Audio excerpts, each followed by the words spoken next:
Now, the good news is with LA is that I think Luka is going to push to make a return. But I think like if it's a close series, if it's 1-1, you're able to split. And game 3 in Houston, the good thing about first round series is they definitely drag out longer. They space them out with more days in between games. So maybe Luka's able to make a return in game 3. I think if you're to make an argument for the Lakers, it's that, dude, they just have so much half-court creation. They have so much half-court creation in a playoff setting. And LeBron is playing really good basketball over the past like week and a half. It's absurd. The jump shots come back. It's more than a week and a half. So I went and pulled the numbers. In 500 minutes this season without either Reeves or Luka, LeBron is averaging 31 points and 11 assists per 75 on 60% true shooting, and the Lakers have a 121 offensive rating. So this is the question I wanted to ask you, because like there's this very clear signal that LeBron can still ramp up his offensive volume. Like he has the ability to still ramp up his offensive volume to a number one, time, by the way. number one creator level, right? He can ramp it up to that level. And it's different though. It's not the spread pick and roll stuff we've become used to. It's like, I'm going to find my mismatch with these guard to guard actions, and I'm going to post up, and I'm going to like, he's just a post god. Like that's the best way of putting it. These last few games have just been, find me my mismatch, clear out, and I'm going to pick apart every defense. And also, LeBron just had a random rejuvenation of being like a top 5 transition player of all time. I don't know where that came from. He's 3rd in the league at 7 points a game in transition, scoring 1.3 points per possession, which is in the 84th percentile, I believe. Just one of the best transition players in the league. He's leading the league in fast break points. In his 23rd season, LeBron still has this ability to ramp up his offensive volume to a number 1 level in these spot minutes, right? Like where it's 8 or 9 minutes a game without Luka or Reeves. And then we get this 4-game stretch to end the year where he does it again. They go 4-0, I believe, besides the Thunder game where LeBron didn't play. No, they lost to Dallas. So they go 3-1 to close out the season and secure home court advantage with LeBron at the helm doing it for entire games. LeBron, I don't want to misspeak. I don't want to say anything too crazy. If LeBron is playing at this level as an offensive number 1, they can take a game from Houston or 2, like even without Luka or Reeves. And it's like, I would not be completely shocked. I don't think it's out of the realm of possibility that the Lakers are up 2-1 and like Luka or Reeves comes back for a game 4. I think that is a very real scenario. Just because when LeBron's out there and he's playing at this level and he's creating as much offense as he is, they can put out like pretty competent defensive lineups around him. Like, I don't feel bad about a lineup on the floor of LeBron, Smart, LaRavia, Rui, and Ayton. I don't feel bad about that lineup. They're big, they're athletic, they're switchable, they can space the floor, and LeBron can do his thing. And they're going to get out and run in transition. They're going to force turnovers. And I also don't feel bad if you replace Rui with Luke Kennard and get an extra shooter on the court, an extra ball handler. Luke Kennard's really thrived in that secondary point guard role in the place of Reeves. And it's like you said, when they do get to full strength, they have just this button that they can push where their half-court offense is so dynamic and so skilled that they can pretty much do whatever they want. And I was thinking about it.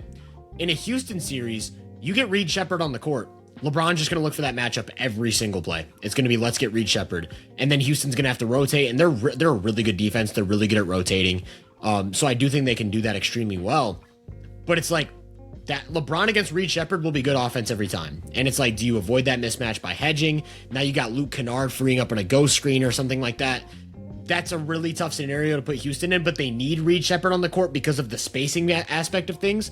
And then it's like, if Reed Shepherd's not on the court, now we're going to trap Kevin Durant at half and good luck creating offense because we have all this size that we're just going to pack the paint with. LeBron athletically looks amazing, dude. Like, and he's just the smartest player ever. And he'll just pick apart whatever the defense tries to do, like skip passes, dump offs. DeAndre Ayton's attacking mismatches too. So it's tough to go small against these guys. And Houston in their bigger lineups can't space the floor. And then, I don't know, man. LA is really interesting to me. And I kind of over-indexed on just the LA versus Houston matchup. LA has problems against other teams that they can't solve. But the Lakers are a good team still, I think, because of the way LeBron looks. The thing with the Lakers, too, and with the LeBron stuff, dude, over the past 10 games for the Lakers, LeBron on his isolation possessions, including pass outs, the Lakers half-court offense is generating 1.1 points per possession. Those are the, pitch post isolations, the nail isolations. That's when we get a switch, stuff like that. On his post ups, to generating 1 point per possession in the half court. They're not turning the ball over a lot either on any of these possessions. A 6% turnover percentage as a team on those isolation possessions, and an 8% turnover percentage on those post up possessions.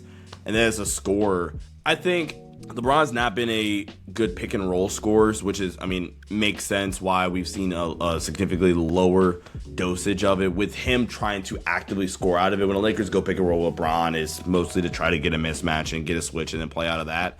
But the fact that, again, LeBron, the jump shot is mostly back, because over this recent stretch, he's shooting 47% on mid-range twos. He's hitting the three ball at a better clip. He's shooting 70% at the rim nearly as well. So I say on the season, he's shooting 75% at the rim on over 6 attempts a game at 41 years old. Like, it's incomprehensible.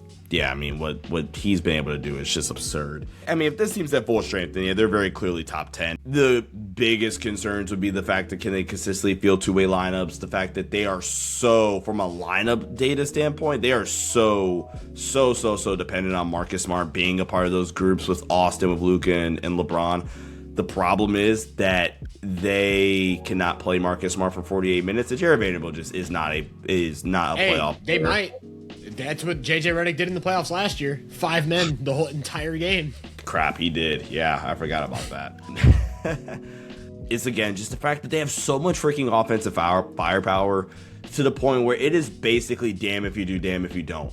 Dude, Luke and our LeBron, as when this team's back healthy, as your guys running the second group, and I think they have a plus 10 net rating with those two guys on the court together. Their instant chemistry has been just really, really fun to see because of the shooting and all the stuff you could do with Luke Kennard, as gravity as a shooter.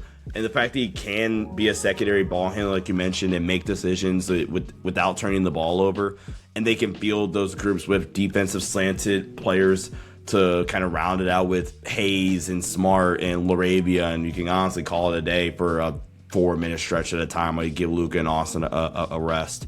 With the starting group, it's okay, cool. Is Marcus Smart his open threes? Because if he does, then it's going to be Luka, Austin, and Bron attacking one-on-one most of the game because you can't help. Or it's Aiden attacking a mismatch. And if you want to help off Aiden, God forbid Aiden catches the ball, that's the easy dunk and we're going the other way. So the fact that the Lakers have just so much firepower, bro. And can LeBron just hold it together for 2-ish games and see where we're at going back to Houston? So LA's a really weird team, like you said.